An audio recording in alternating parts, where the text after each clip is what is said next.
Welcome to the month of June, 30 days all about gin, shining a spotlight on craft-made Canadian.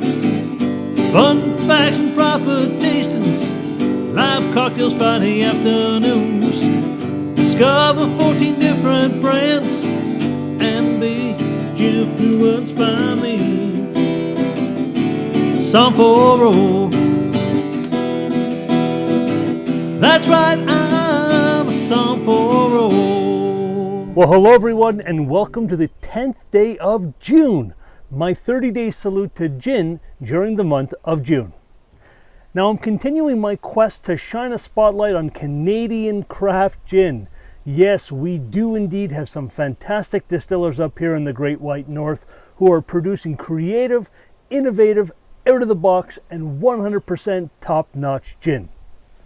Now the global gin scene is booming, and more distillers are pushing limits and breaking down those conventional walls in regards to what gin has been. And these days, we're seeing inspired approaches that are leading us to discover what gin can be. Folks, gin is no longer just what was in those yellow label bottles or those decorated guardsman painted bottles that our parents or our grandparents may have had above the stove. So today I'm off to beautiful British Columbia, the Cowichan Valley to be specific, to showcase a family-founded and family-run distillery that is the very definition of small batch organic craft distilling. This, folks, is Ampersand Gin.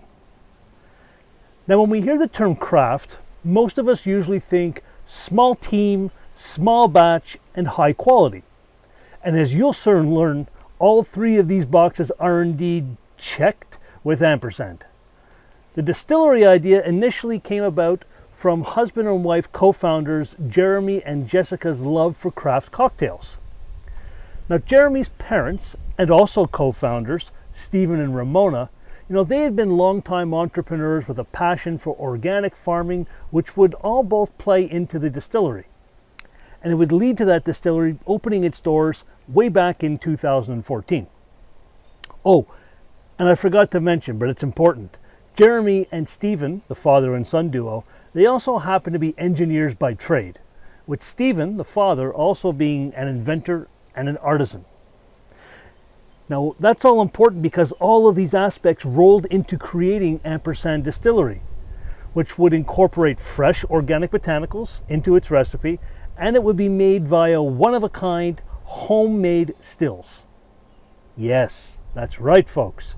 When looking for stills that would suit the vision that they had for the product they wanted to create, Jeremy and Stephen looked around but couldn't find anything to their liking. So they took it upon themselves to build the stills. Yes, they built them from scratch, themselves. Now that is hands-on. But that's how they roll at Ampersand. Sleeves up and digging in. Like how they hand peel all the fresh organic lemons that they use in their gin recipe. Hand peeled. Folks, that's tons of work. But for the Schacht family, no big deal. That's just the way they do things there. For more on the Ampersand backstory, I am very thrilled to share a little bit of the recent conversation that I was lucky enough to have with Jessica Schacht. All right, folks. Well, very exciting day today. I have the privilege of speaking with Ampersand Distillery all the way from British Columbia, and being very generous with her time is one of the founders of Ampersand Distillery, Jessica Schacht. Welcome, Jessica. Thank you so much for joining me. Thanks for having me. So, Jessica, you guys are doing things your own way, and I love that. It's all about craft distillation, seemingly where you guys are. And I got a couple of questions I just got to ask you because I'm so intrigued by what you're doing. I know that you and your husband, Jeremy, did your homework on craft cocktails. So I assume you were, you had to have a few beverages here or there to try and make sure that, you got the lay of the land. But when it comes to gin specifically, because you guys started with gin, right? You didn't go the vodka route and go to gin, which a lot of people do. You guys started with gin. So I got to ask, what inspired gin itself to be the spirit, the flagship spirit for Ampersand? Yeah, no, that's a great question. And it is, I think kind of unusual for a distillery to start with gin as their flagship spirit. But for us, it really was about cocktails, and gin has the most classic cocktails attributed to it. It's such a versatile spirit. And we knew that we really wanted to make a gin that hit those sort of classic notes, but had a little bit of a modern twist. So for us, it was, that's just where our passion lies. Our favorite cocktails are the martini and the Negroni, and we were looking for a gin that would make as good of a martini as it did a Negroni, and everything in between. So that was where we started. Excellent.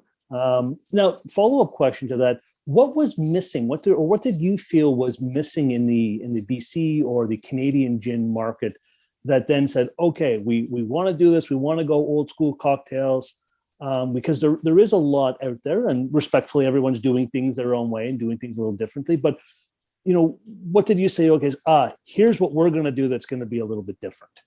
Yeah, actually, we've sort of, I think that there are so many different styles now of gin, and it's really cool to see all of those different shapes that they could take. But what we saw as missing was that sort of the locally made classic gin that could be a staple on your bar, that was, good enough for your regular cocktail hour. And we didn't, I think because of craft and the way a lot of the rules were before then, a lot of craft gin or local gin is treated as special occasion only. And we really wanted people to, just be buying craft. And so that was for us, creating something in the classic profile, juniper forward, bright lemon, that coriander pop up front, and then would mix well, regardless, it's great enough to sip on its own, especially because we are batch distilling that alcohol from the organic soft white wheat. It makes a really fantastic spirit. So it's good enough to sip on its own. It works well in cocktails. And, we wanted it to just be the staple on your bar. Well, I would say you've succeeded in anyone that tries it will agree with that statement. I'm sure you've succeeded. It needs to be a staple in the home bars. Now, I know you guys are organically based, and the farming techniques are organic. I know it's all about growing local, using local. I know that you even built your own stills. I mean, who does that? You didn't commission them, and just so people are clear, this wasn't someone drew, because there are some people that have done that, engineers that are out there and said, okay, this is what I want, and then they've drawn the schematics or they've drawn the parameters, and then they've gone off and someone's built it. No. This was, correct me where I'm wrong, this was a 3-year-ish passion project between your husband, Jeremy, and his father, Stephen, where they said, geez, we don't like what's out there, so why don't we just build it ourselves? Because they're engineers. Yeah, so the stills, the technology that we're using, so far as we know, nobody else is using it on this scale anywhere else in the world. It's the on this large of a scale. So it didn't exist. It wasn't. We weren't able to buy it. So making it was, the obvious choice, right? Sure, yeah, because that's what I do too. We got 2 tank ends spun for us. We had them those spun, but yeah, Jeremy did all the welding, and Stephen is an inventor and designed a machine to specially spin the packing, and so yeah, we have. I mean, the pot stills are pretty basic. They're just a pot mostly, right? So the column still is the really special one. So we, instead of a plate still, it's a packed column, and as the liquid boils, the vapor rises up, and because it's a packed column, there's more surface area. So we send most of it back down to interact, and only the highest alcohol vapor makes it up to the top to be condensed and collected. So from our column still, we're taking off spirits at 95 up to 96, sometimes almost up to 97%, which is right at the azeotrope. That's as high as you can go. And you guys are only using the good stuff that comes off, right? We call that the hearts. The stuff that comes off at the beginning and the stuff that comes off at the end sometimes has some less desirable aromas. And rather than feed that back in and try and redistill it again, and correct me where I'm wrong, but I don't think that's what you guys are doing. We batch distill it all. So we separate out those heads and hearts and tails, and it's just those pure hearts that are left to be made into either gin or vodka or Nicino or infused for tinctures for vermouth. Yeah. And that's why it's so tasty. All right, so look, you guys, you grow your own, you buy locally, you make your own stuff. Obviously, you're certainly doing it all yourselves. And I'm just wondering, has that always been the mantra from when you wanted to start Ampersand? And what's so important for Ampersand to do it that way? Because it's not the easy way. Yeah, I mean, I think for us, it really is about bringing things together. So,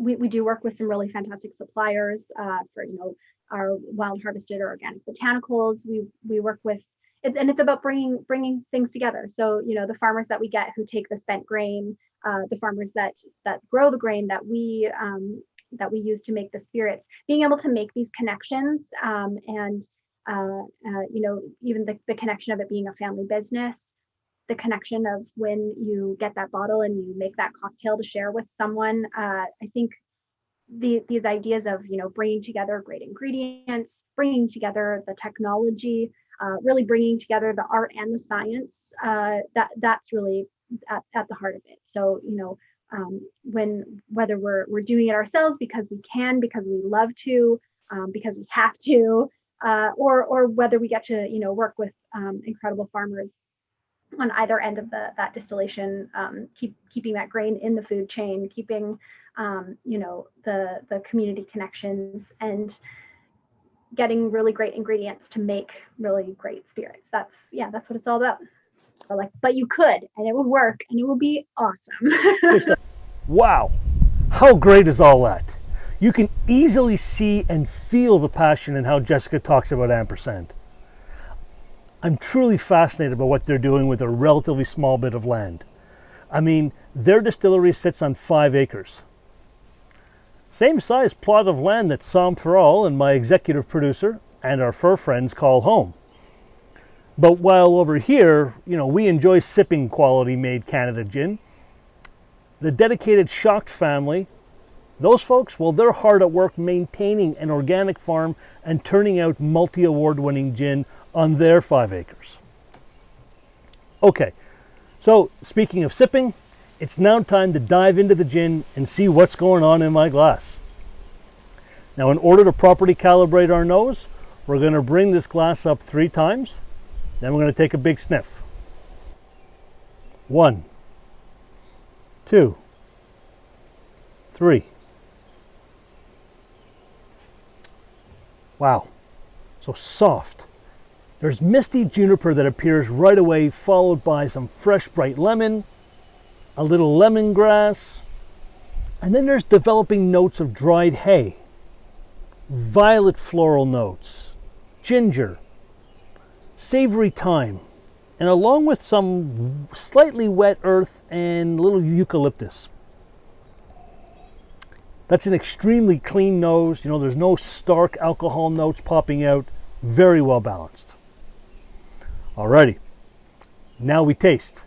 And remember, we want to coat the gin around our mouth and coat those 5 flavor receptors. Get them all firing. Sláinte.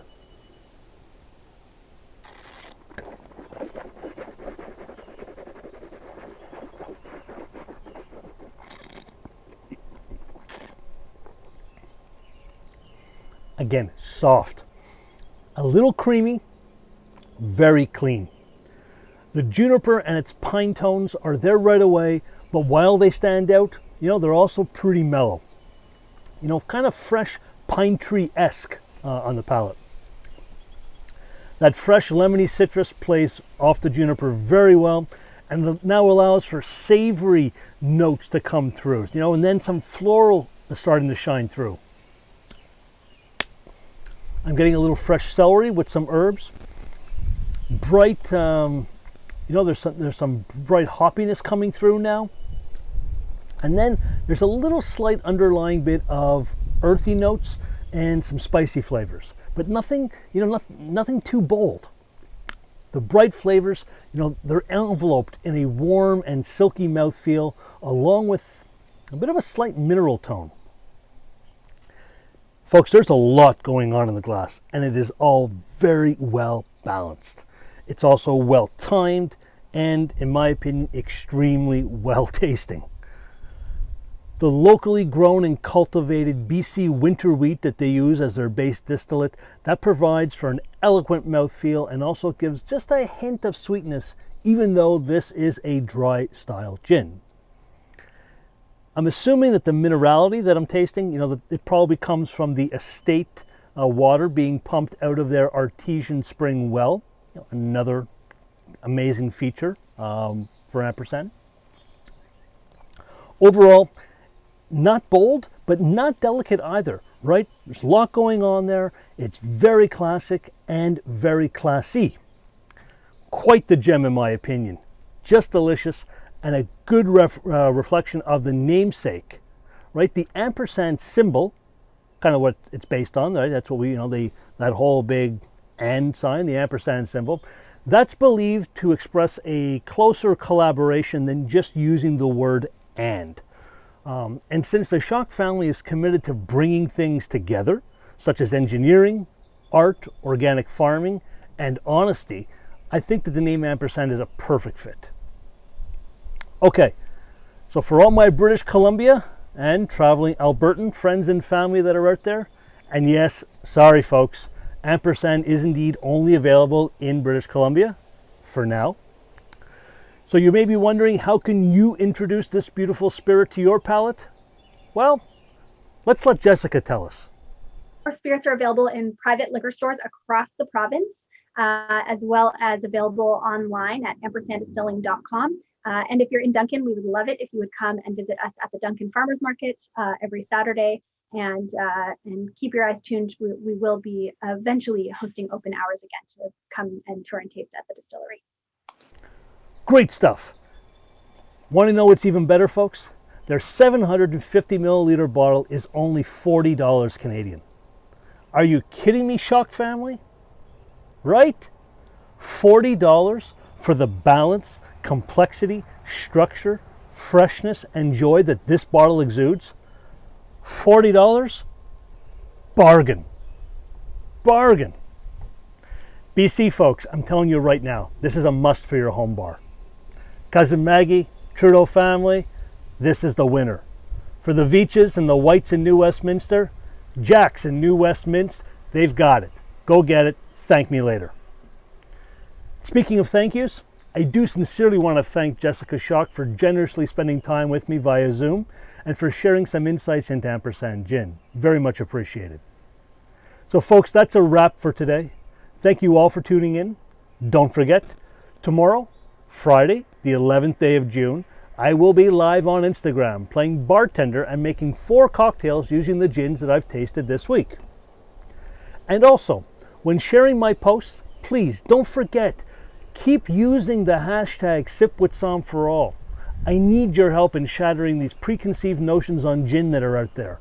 And I need your help in spreading the good word on the high quality gin made in Canada being produced by our creative, dedicated, and innovative craft gin distillers. Now more than ever, it is so important to buy local, to drink local, and to support local.